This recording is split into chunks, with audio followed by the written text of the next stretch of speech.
So బేసిక్గా social మీడియాలో విష్ణుప్రియ గారి మీద వచ్చే ట్రోల్స్ కానీ లేకపోతే ఫేక్ న్యూస్ మీద మీరు ఎలా రియాక్ట్ అవుతారు, ఇంట్లో వాళ్ళు ఎలా రియాక్ట్ అవుతారు? లక్కీగా మా మమ్మీ పట్టించుకోరు. అండ్ మా mummy is also from the film industry. And మా మమ్మీకి వాళ్ళ కూతురు ఎంత ఆనిముత్యమో తెలుసు కాబట్టి నిప్పు అని. అంటే మీరు విన్నప్పుడు ఏం నా మీద ఇలా వస్తున్నాయి అని బాధపడటం ఇలాంటివి ఏమైనా ఉంటాయా అని ఇలా నవ్వుతాను.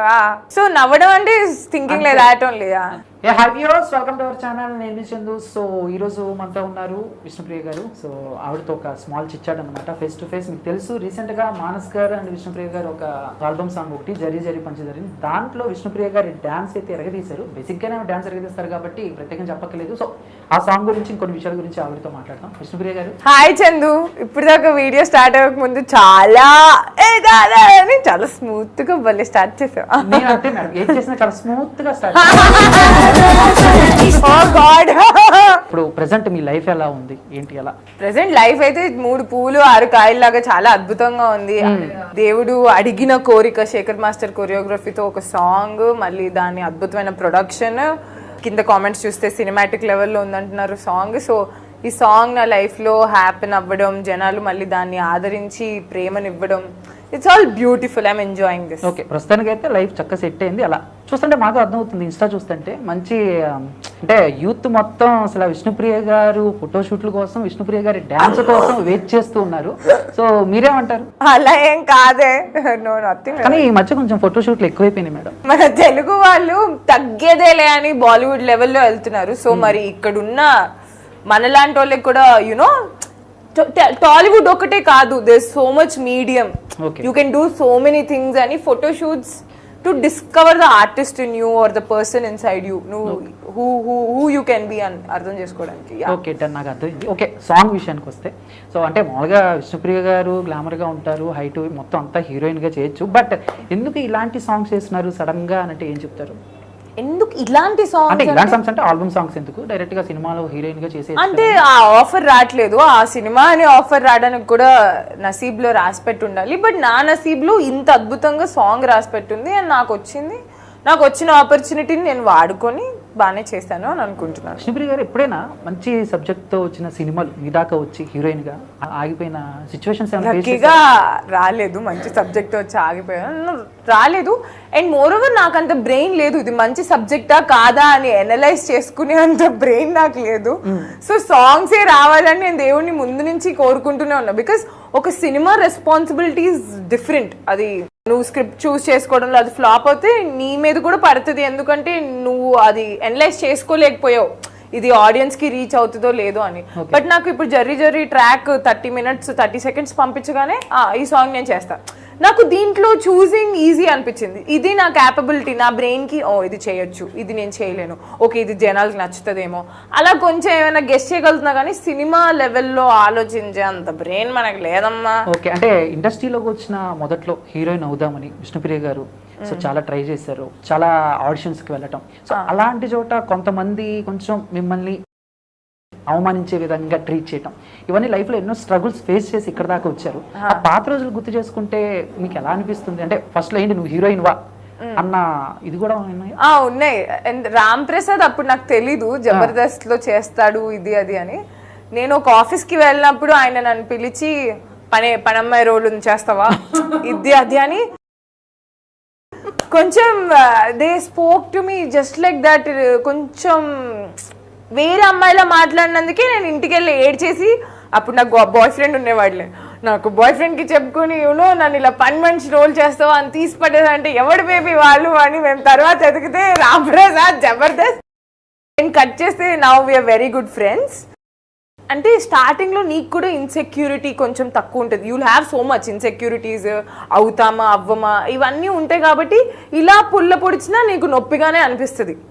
కొత్తగా అన్నా కూడా నిన్ను కదిలిచ్చినా నీకు ఏడుపు వస్తుందో లేకపోతే బాధ వస్తుందో, బికాస్ నువ్వు ఆల్రెడీ బాధలో ఉన్నావు, నీకు ఎవడు నేను చూడట్లేదు, నీకు ఆపర్చునిటీస్ రావట్లేదు. ఈ ఫీల్డ్ అనేది it's not like successful field అందరికీ కాదు. కాబట్టి సో బేసిక్గా సోషల్ మీడియాలో విష్ణుప్రియ గారి మీద వచ్చే ట్రోల్స్ కానీ లేకపోతే ఫేక్ న్యూస్ మీద మీరు ఎలా రియాక్ట్ అవుతారు, ఇంట్లో వాళ్ళు ఎలా రియాక్ట్ అవుతారు? లక్కీగా మా మమ్మీ పట్టించుకోరు. అండ్ మా mummy is also from the film industry. And మా మమ్మీకి వాళ్ళ కూతురు ఎంత ఆనిముత్యమో తెలుసు కాబట్టి నిప్పు అని. అంటే మీరు విన్నప్పుడు ఏం నా మీద ఇలా వస్తున్నాయి అని బాధపడటం ఇలాంటివి ఏమైనా ఉంటాయా? అని ఇలా నవ్వుతాను. సో నవ్వడం అంటే థింకింగ్ లేదు, that only. A high viewers, welcome to our channel. నేను చందు. సో ఈరోజు మనతో ఉన్నారు విష్ణుప్రియ గారు. సో ఆవిడతో ఒక స్మాల్ చిచ్చాడు అనమాట, ఫేస్ టు ఫేస్. మీకు తెలుసు రీసెంట్గా మానస్ గారు అండ్ విష్ణుప్రియ గారు ఒక ఆల్బమ్ సాంగ్ ఒకటి జరి జరి పంచి జరిగింది. దాంట్లో విష్ణుప్రియ గారి డ్యాన్స్ అయితే ఎరగదీశారు. బేసిక్గానే డ్యాన్స్ ఎరగదీస్తారు కాబట్టి ప్రత్యేకంగా చెప్పక్కర్లేదు. సో ఆ సాంగ్ గురించి ఇంకొన్ని విషయాల గురించి ఆవిడతో మాట్లాడతాం. విష్ణుప్రియ గారు హాయ్ చందు. ఇప్పుడు దాకా వీడియో స్టార్ట్ అవ్వక ముందు చాలా చాలా స్మూత్ గా భలే స్టార్ట్ చేసావు. నేను అంతే మేడం, ఏం చేసినా చాలా స్మూత్ గా స్టార్ట్. ఇప్పుడు ప్రెసెంట్ మీ లైఫ్ ఎలా ఉంది, ఏంటి ఎలా? ప్రెసెంట్ లైఫ్ అయితే 3 పూలు 6 కాయలు లాగా చాలా అద్భుతంగా ఉంది. దేవుడు అడిగిన కోరిక, శేఖర్ మాస్టర్ కొరియోగ్రఫీతో ఒక సాంగ్, మళ్ళీ దాని అద్భుతమైన ప్రొడక్షన్.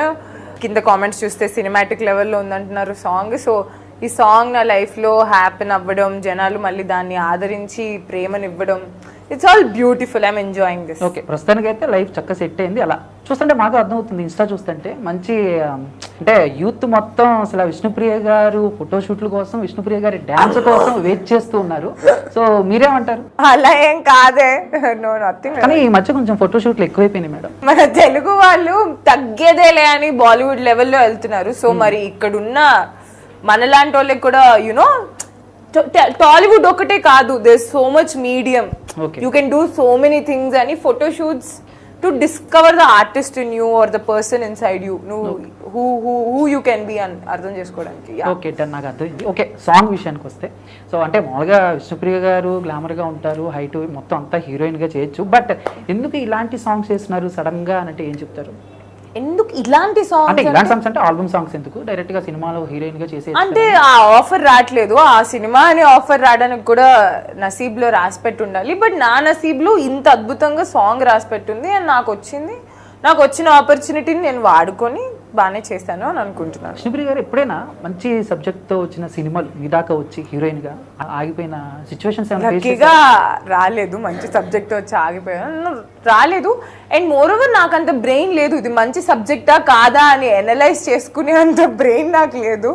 సో సాంగ్సే రావాలని నేను దేవుడిని ముందు నుంచి కోరుకుంటూనే ఉన్నా. బికాస్ ఒక సినిమా రెస్పాన్సిబిలిటీ ఈజ్ డిఫరెంట్. అది నువ్వు స్క్రిప్ట్ చూస్ చేసుకోవడంలో అది ఫ్లాప్ అవుతే నీ మీద కూడా పడుతుంది, ఎందుకంటే నువ్వు అది అనలైజ్ చేసుకోలేకపోయావు ఇది ఆడియన్స్ కి రీచ్ అవుతుందో లేదో అని.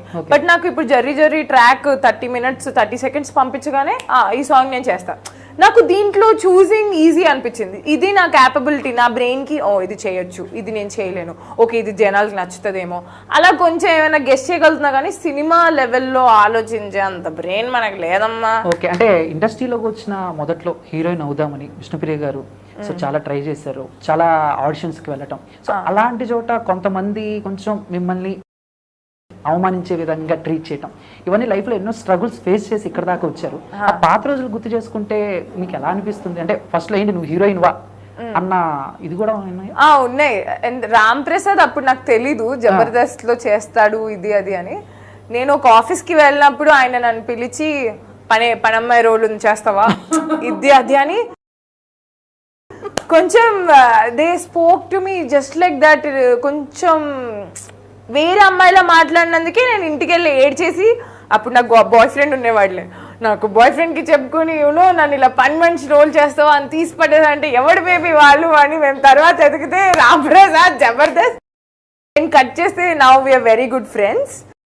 అంటే స్టార్టింగ్లో నీకు కూడా ఇన్సెక్యూరిటీ కొంచెం తక్కువ ఉంటుంది, you will have so much insecurities, అవుతామా అవ్వమా ఇవన్నీ ఉంటాయి. కాబట్టి ఇలా పుల్ల పొడిచినా నీకు నొప్పిగానే అనిపిస్తుంది. కొత్తగా అన్నా కూడా నిన్ను కదిలిచ్చినా నీకు ఏడుపు వస్తుందో లేకపోతే బాధ వస్తుందో, బికాస్ నువ్వు ఆల్రెడీ బాధలో ఉన్నావు, నీకు ఎవడు నేను చూడట్లేదు, నీకు ఆపర్చునిటీస్ రావట్లేదు. యునో ఈ ఫీల్డ్ అనేది it's not like successful field అందరికీ కాదు. కాబట్టి యూర్ ఆల్